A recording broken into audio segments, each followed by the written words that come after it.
মাথা ব্যথা ঠিক আছে আমার না তোমার? কি বুঝতে পারছি না আমি। আর এটা কি দিচ্ছ? Food colour? হ্যাঁ? কালার না, এটা চিকেনের গ্রেভি। তুমি হাতে এগুলো কি নিয়ে কি করতে চাইছো বলো তো? আর চিকেন রয়েছে, চিকেনের ছোট ছোট কিউব করে কাটা।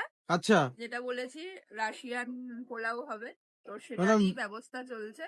এখানে তো একটা অনেক কিছু ইনগ্রেডিয়েন্টস দিয়ে একটা রাইস করা হয়েছে, যেটা আগে ভিডিওতে দেখেছো।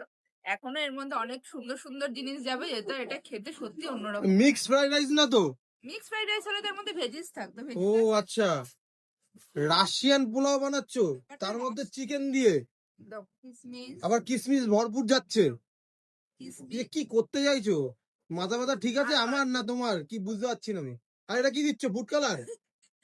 হ্যাঁ? কালার না, এটা চিকেনের গ্রেভি। যে আচ্ছা, চিকেনটা, এই যে আমি চিকেনটা দেখিয়ে দিই। দেখাও। ফুড কালার না এটা? না, এই যে চিকেনটা, এই চিকেনের গ্রেভি থেকে আমি এই জাস্ট এই তেলটা এটা তুলে নিয়েছি, যেটা আচ্ছা, এই পোলাওটাকে আরো সুন্দর।